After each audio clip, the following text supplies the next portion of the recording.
Episode 8, Day 4 of Most Expected Topics for Prelims 2020. Today's topic is Joint Parliamentary Committees. Joint Parliamentary Committees. So, the Joint Parliamentary Committee is an ad hoc body. Means on temporary basis, a parliamentary committee will be constituted. It is set up for a specific objective, for a separate objective and duration, for specific issue, for specific 3 months, this joint parliamentary committee will be constituted. These committees are constituted by motion passed in one house of parliament and agreed by the other. That means Lok Sabha will pass the resolution and Rajya Sabha will be accepting it, or else Rajya Sabha will be passing the resolution and Lok Sabha will be accepting it, by this process the joint parliamentary committee will be constituted. The details regarding membership and subjects are also decided by the parliament. The parliament will decide who will be the members, how many members will be there, will all be decided by the parliamentary members. The joint parliamentary committee on special issues are constituted to investigate serious issues which have greatly agitated the public mind and which involves frauds or corruption. On a larger scale. Such committees are set up on the basis of a consensus arrived at between the government and the opposition. There will be an issue where the government and the opposition both will be coming together and formulating an ad hoc committee called a joint parliamentary committee.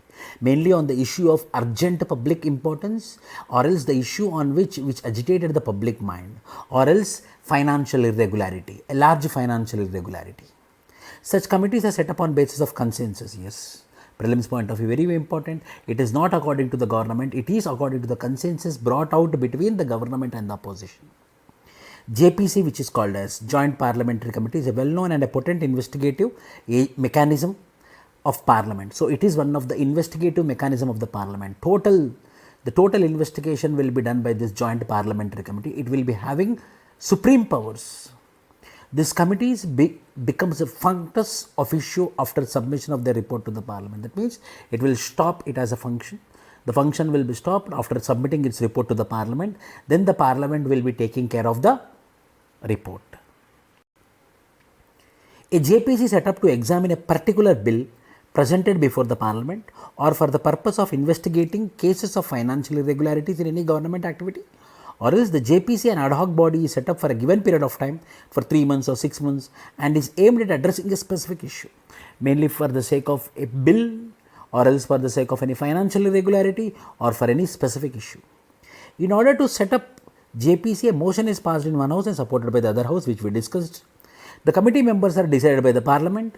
The number of members can vary.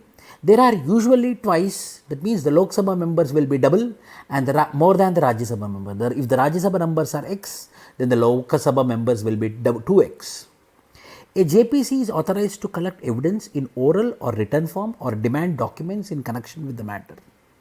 The proceedings and findings of the committee are confidential, except in matters of public interest. The government can make a decision to withhold a document if it is considered prejudicial to the safety or interests of the state, but the government has the power to withhold a document if it is considered prejudicial to the safety or interest of the state. The speaker has the final word in case of dispute over calling for evidence. The final power rests with the speaker. The JPC will be called a super powerful body in parliamentary committees. So, most important, the joint parliamentary committees. Apart from this, you have to also go through parliamentary committees, departmental standing committees. Yes. And the next topic is other side of the moon. Yes, if you watch the moon, anywhere on the earth, you will be seeing only one side of the moon, because the rotation and revolution of the moon will be the same. The rotation and revolution will be synchronizing in the same way. So, we will be seeing only one part of the moon. The other part of the moon, which we won't see, which we won't observe, which we won't notice, is the dark side. So, a long march 3B rocket carrying the probe, including a lander which will land on the moon and a rover which will rotate on the moon, blasted off, means moved off into the sky from Xichang Satellite Launch Center in southwest China's Sichuan province. The exploration will gain first-hand information about the terrain and lunar soil components and other scientific data, which will help enrich human understanding of the moon and the universe. So, what is this dark side? Prelims point of view important. What is the dark side? Earlier, Joint Parliamentary Committee is important, JPC. Now, the dark side of the moon is also important. What is this dark side of the moon? Since the moon's revolution cycle is same as its rotation cycle, the same side always faces the earth. The other face, most of which cannot be seen from earth, is called far side or dark side. Not because it's dark, but because most of it remains unknown to man, unknown to the man on the earth. Nobody had ever seen the far side of the moon before the Soviet Union USSR launched the Luna 3 probe in 1959, which was the first ever mission to photograph the far side, the dark side of the moon. The United States Apollo 8 mission sent 3 astronauts to fly around the moon in 1968, the first time that people saw the moon's far side with their own eyes because of the photographs. So, first is remember means what is this dark side, and the first is USSR, and the second is the United States of America, who got the vision of the far side or else the dark side of the moon. Remote sensing images show the far side is thickly dotted with impact craters and has much fewer lunar Mars than the near side. Scientists infer that the lunar crust on the far side is much thicker than that the near side, which we can vision. The far side is such a place as the body of the moon shields against radio interference from the earth. From there, astronomers can study the origins and evolution of stars and galaxies, peering into the dawn of the universe. Gravity balances the orbital motion of the satellite and makes it very fuel efficient. So, this is what. So, prelims point of view, what you have, and the second is the United States of America. And the next topic is the manned mission, ISRO. ISRO is planning for manned mission where Indian humans will be entering into the space for the first time. The ISRO chairman announced in a press briefing that 4 astronauts have been selected for the country's first manned mission to space called as Gaganyaan. Indian Human Space Flight Program, ISRO aims to launch its maiden human space mission, which is called as Gaganyaan, Human Space Mission, before 75th anniversary of India's independence in 2022. So, before 2022, the ISRO is planning to send human space mission onto the space. What is the objectives of the mission? Enhancement of science and technology levels in the country, a national project involving several institutions, academics and industry, improvement of industrial growth, inspiring the youth, development of technology for social benefits, improving international collaboration. By this all benefits, these all objectives we are planning out of this Gaganyaan project. What are the challenges for the astronauts, the 4 people who selected and who are going on to the space? The astronauts will have to adapt to the change in gravitational field. The change in gravity affects hand-eye and hand-head-eye coordination. Bones may lose minerals, adding to the risk of osteoporosis related fractures, means bone related fractures. Lack of exercise and improper diet make them lose muscle strength and develop vision problems. Once they are in space, astronauts will receive over 10 times more radiation than what people are subjected to on Earth. It can cause cancer, nervous system damage and trigger nausea, vomiting, anorexia and fatigue. Without pressure, human blood heats up. Despite the training, behavioral issues may crop up due to isolation leading to depression, fatigue, sleep disorders and psychiatric disorders. These are the challenges of astronauts. And the next topic is air pollution, ICMR, Indian Council for Medical Research. Now, this ICMR is paramount in COVID operations. This ICMR report, what it tells?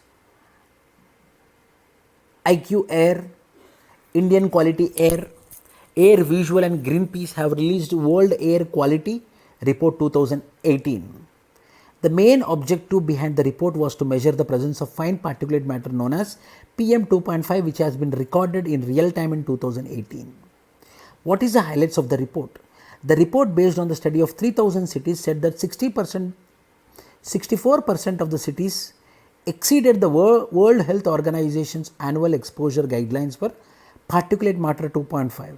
In South Asia itself, 99% of the cities exceeded the World Health Organization's safe standard exposure of 10 micrograms per cubic meter annually. Of the 10 cities with highest pollution, 7 are in India, while 1 is in China and 2 are in Pakistan. India's Gurugram, previously called as Gorgaon, led the list of most populated cities in the world in 2018. Up to now, no other report came, hence 2018 only we have to follow. Followed by Ghaziabad, Faridabad, Noida and Bhiwandi in the top 6 worst affected cities. Delhi was ranked at number 11 on the pollution chart. Among the top 30 most polluted cities, India makes up for 22, with 5 in China, 2 in Pakistan and 1 in Bangladesh. Out of 30, 22 are in India. The only non-Indian city in the top 5 list is Faisalabad, Pakistan. Delhi was ranked as the most polluted capital in the world, with Dhaka at second and Kabul at the third position. China made a remarkable improvement since 2013 as the country's pollution levels have gone down by 40%.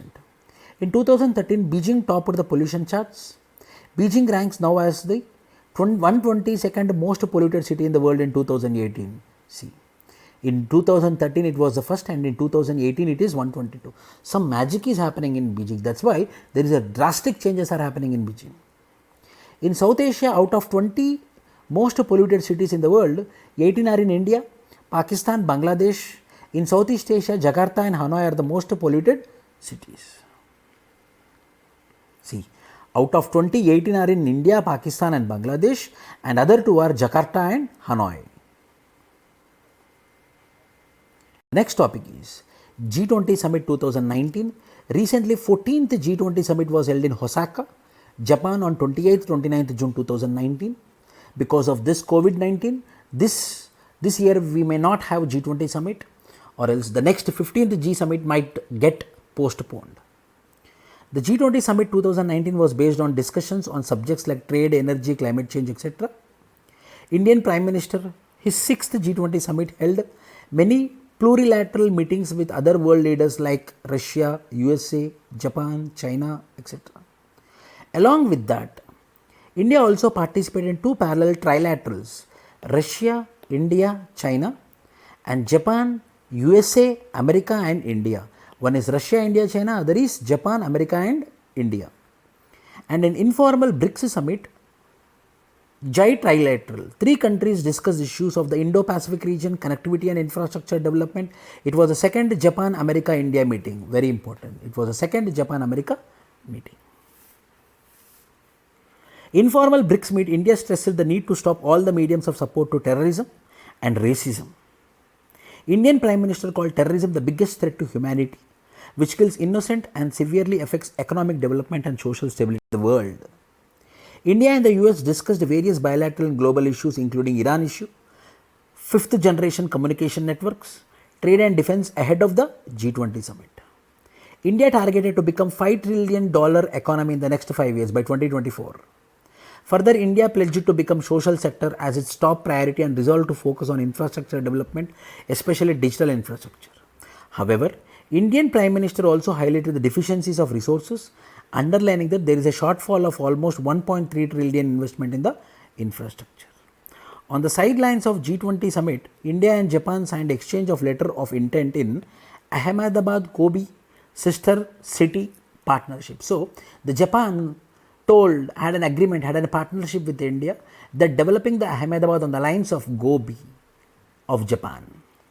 India also invited the G20 countries to join a global coalition on disaster resilience, saying disasters require quick and effective remedial measures as they invariably affect the poor the most. India and Indonesia set an ambitious $50 billion target for bilateral trade over the next 6 years. So, prelims point of view, what is important means JAI. Japan, America and India, and Russia, India and China, and BRICS informal summit, G20 summit conducted in Osaka, Japan. It is the 14th summit. Yes. Thank you. I will come up with another video from 41 to 45 tomorrow morning. Thank you. Please subscribe to my channel.